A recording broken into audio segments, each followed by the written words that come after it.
નમસ્કાર મિત્રો, આજના વિડીયોમાં તમારે શું કરવાનું છે? એક વાસણ ગેસ ઉપર ગરમ કરવા માટે મૂકી દેવાનું છે અને ત્યારબાદ તમારે એની અંદર 7 થી 8 બરફના ટુકડા એટલે કે આઈસ ક્યુબ તમારે ઉમેરી દેવાના છે. અને આટલું કર્યા પછી હવે મિત્રો ધીમા તાપે તમારે શું કરવાનું છે? તેના ઉપર 1 થી 2 ચમચી જેટલી હળદર ઉમેરી દેવાની છે અને તમારે ધીમે ધીમે ચમચી દ્વારા હલાવતું જવાનું છે. બધું આ મિક્સ કરતું જવાનું છે. બરફના ગાંગડાને તમે હલાવશો અને ધીમા તાપે કરશો એટલે બરફ ઓગળવા લાગશે અને ધીમે ધીમે તેનું પાણી બનવા લાગશે. અને આવી રીતે તમારે મિક્સ કરતું જવાનું છે. અને ત્યારબાદ મિત્રો તમારે જે ક્લોઝઅપ આવે છે રેડ કલરની એ તમારે એમાં ઉમેરી દેવાની છે થોડી, અને ફરીથી તમારે બધું મિક્સ કરતું જવાનું છે. મિત્રો અંદાજે 1 થી 2 મિનિટ સુધી તમે મિક્સ કરજો એટલે જે આ ક્લોઝઅપ છે, પછી હળદર છે અને જે બરફ છે એ બધું ઓગળી જશે ને એકદમ એક રસ થઈ જશે. અને તમે જોઈ શકો છો તે રીતના વ્યવસ્થિત ઉકળવા માંડે અને થોડું થોડું પાણી બળી જાય ત્યારબાદ હવે મિત્રો તમારે તેની અંદર 1 ચમચી જેટલું મીઠું ઉમેરવાનું છે અને અડધું ફાડું તમારે લીંબુ નીચોવી દેવાનું છે. આટલું કર્યા પછી તમારે ફરીથી વ્યવસ્થિત બધું મિક્સ કરતું જવાનું છે.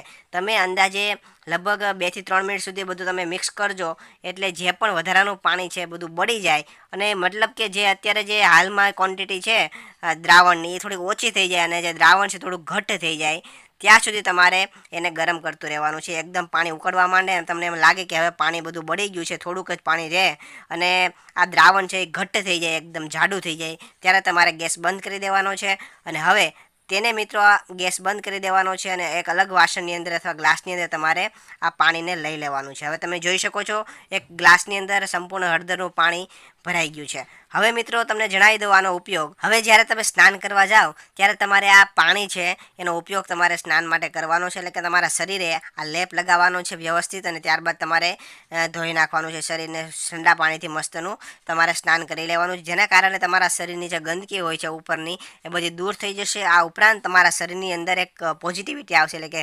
હકારાત્મક ઉર્જા તમારા શરીરની અંદર આવશે. અને આના ખૂબ જ ફાયદા છે, કેમ કે જૂના જમાનાની અંદર ઘણા આપણા વડીલો હોય છે, ગવઢિયા હોય છે, આવી રીતના ઘણી વખત હળદરના મદદથી સ્નાન કરતા હતા. તો મિત્રો આવી રીતના તમે પણ સ્નાન કરી શકો છો જેથી કરીને તમારી શરીરની ગંદકી દૂર થાય અને શરીરની અંદર પોઝિટિવિટી આવે. તો મિત્રો તમે પણ એકવાર અવશ્ય સ્નાન કરજો આ પાણીથી. તો વિડીયો તમને પસંદ આવ્યો તો વિડીયોને લાઇક કરજો, શેર કરજો અને આવા જ નવા વિડીયો જોવા માટે આપણા ફેસબુક પેજને ફોલો કરી દેજો અને યુટ્યુબ ચેનલને સબસ્ક્રાઈબ કરી દેજો.